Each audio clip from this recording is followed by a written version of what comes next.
Diocletian found himself dealing with familiarity, vulgarity, and disrespect in degrees and quantities he had not experienced in years, and frankly, it put him off. This unpleasantness was then compounded by the behavior of the Romans at the games themselves. Diocletian was a conservative man, and perhaps a bit of a prude, but he was not naive as to the way the world worked, nor to the way that people worked. But still, what he saw in Rome shocked him. The drunkenness, the grubbiness, the licentiousness of it all contrasted sharply with his mental image of the Romans of old, an image that he himself had been trying to emulate all these years. Here now were the great Romans, crying over a lost chariot race, fighting over women, passing out in the streets from an excess of, well, everything. It was, in a word, disgusting. After just a few short weeks, Diocletian had had enough. Far from impressed, the emperor was now convinced more than ever that Rome was irrelevant.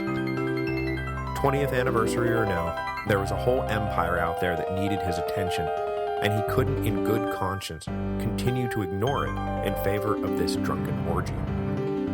So he let it be known to everyone's shock and dismay that he was cutting his visit short, and that he would accept his consulship not on the Capitoline Hill, but instead on the road, getting him the hell out of Rome.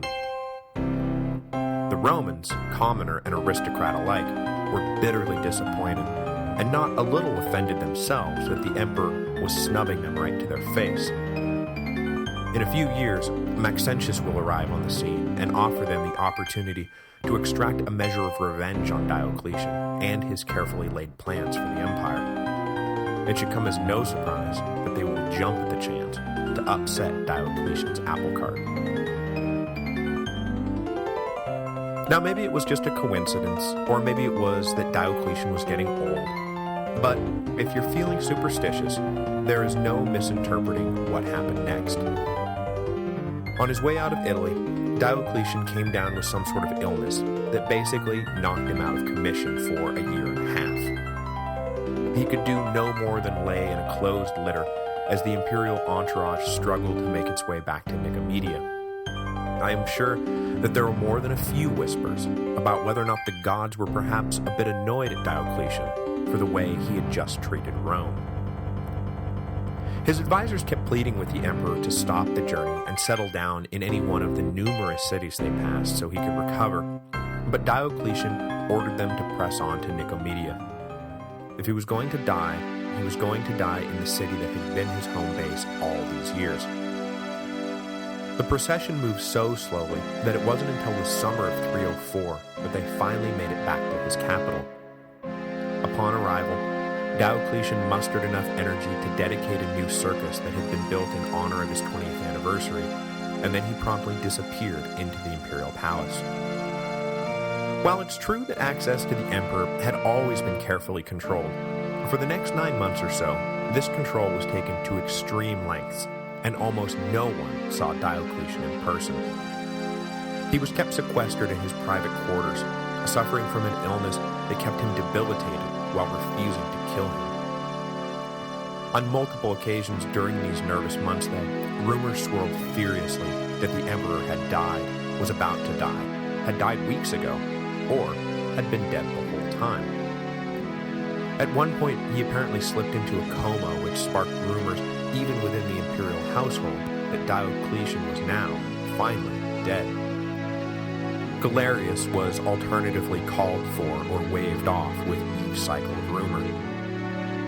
When he was finally officially summoned in March 305, though, it was not to oversee funeral arrangements, but rather to congratulate Diocletian on his recovery. The emperor, though pale and gaunt, was not dead yet.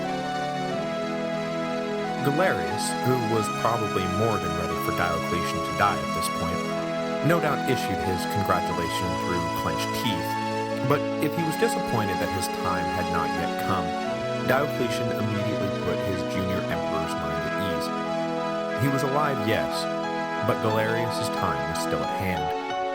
Diocletian told his Caesar that he was going to abdicate the throne. As with the decision to elevate Galerius and Constantius in the first place, it is difficult to determine when exactly Diocletian decided that he was going to retire and let them take over. Some believe it was his plan all along, and that abdication was at the very heart of what he hoped would be a perpetually stable succession process. Others believe the idea only popped up later as Diocletian grew older and began to think about how he could best ensure a peaceful transition of power. It was never the plan, but that an overbearing Galerius essentially forced Diocletian to step aside. However long he had been planning eventual abdication, though, the long illness he just endured was the likely catalyst for setting his last plan in motion. Though it is worth noting that the date of abdication was almost 20 years to the day after the Battle of the Margus, so it is entirely possible that the illness was just a coincidental stop on the road to cementing a precedent of 20-year-long reigns for all future emperors. The trick was getting Maximian to go along with the plan. In order to ensure that the balance of power remained intact as authority was handed from one generation to the next, both of the Caesars needed to become Augusti at the same time, and the two new Caesars needed to be appointed at the same time, which meant that the old Augusti, Diocletian and Maximian, needed to abdicate at the same time. And as we will see, Maximian was not nearly as keen to give up on power as Diocletian was.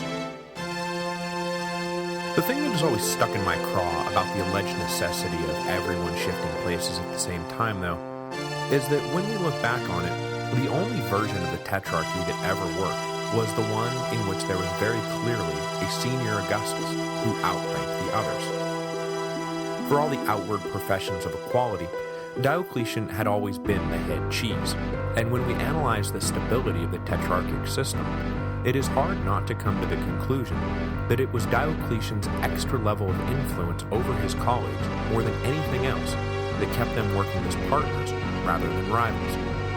Is it possible that things would not have gone so horribly awry if only Diocletian abdicated, while Maximian remained in place, leaving a clearly senior Augustus around to keep everyone toeing the line?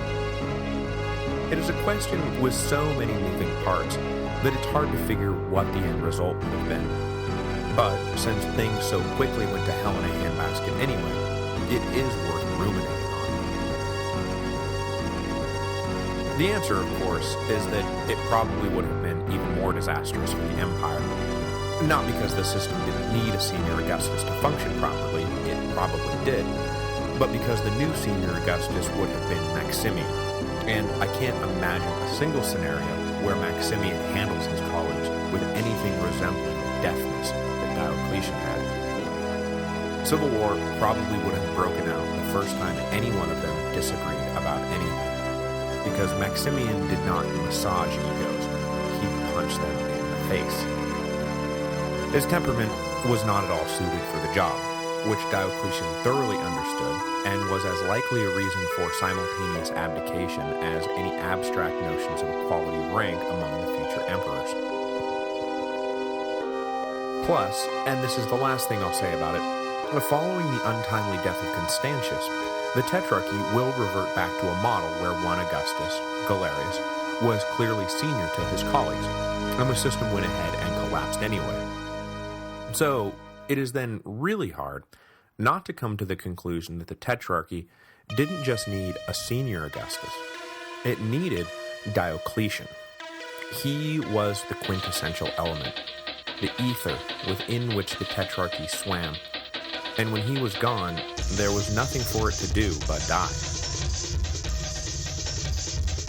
So, getting back to the matter at hand, the trick was getting Maximian on board, and we have to believe that this was a project Diocletian had been working on for a while, planting little seeds in Maximian's head, so that when the day finally came to give up power, it would not come completely out of left field. You want me to do what? Give up absolute power? Have you gone stark raving mad?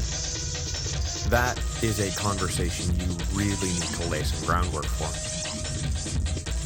So if you believe that he had in fact been planning abdication for a while, we can point to the joint trip to Rome as the time Diocletian probably began to really press the issue hard with Maximian, switching from, someday we're going to have to jointly abdicate for the good of the empire, to please get your affairs in order because we're going to do this thing pretty soon.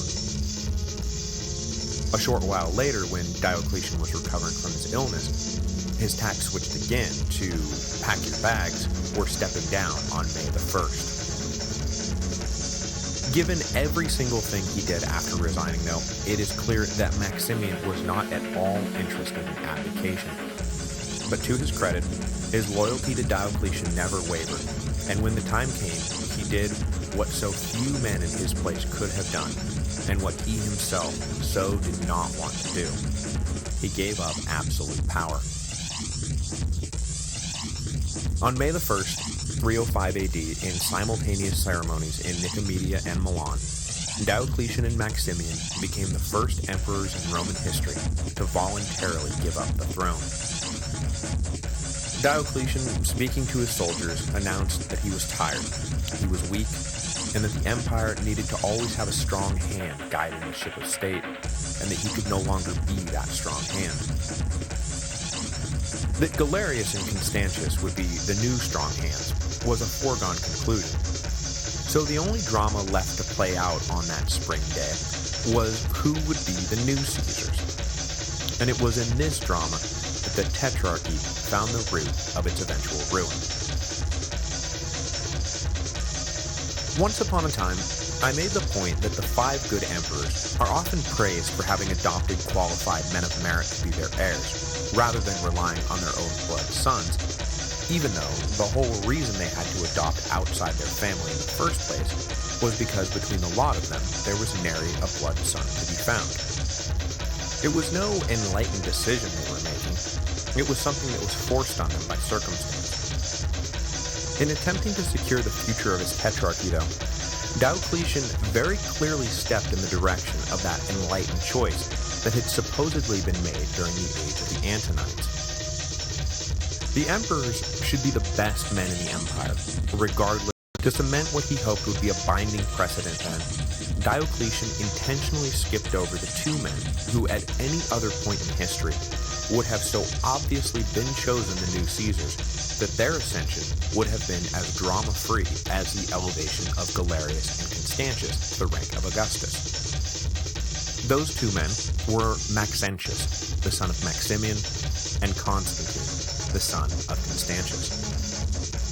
Instead, Diocletian went ahead and picked 2 established generals who were the sons of no one, Gaius Maximinus Daia and Flavius Severus.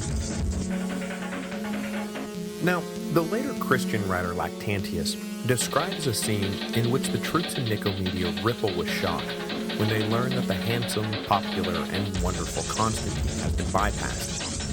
But it is more likely that everyone knew what the score was going into the ceremony itself. Whatever their level of surprise was when they first heard the news, when Diocletian formally introduced the new Caesars, the choices were already known, so the probability that there were audible gasps and unhappy rabbling is low. That being said, there was definitely a faction within the army that was not at all happy Constantine, and to a lesser extent Maxentius, had been cast aside. The man who was probably least happy of all was Constantius, the new Augustus of the West. Sure, he had just been elevated to the highest rank in the empire, but oddly enough,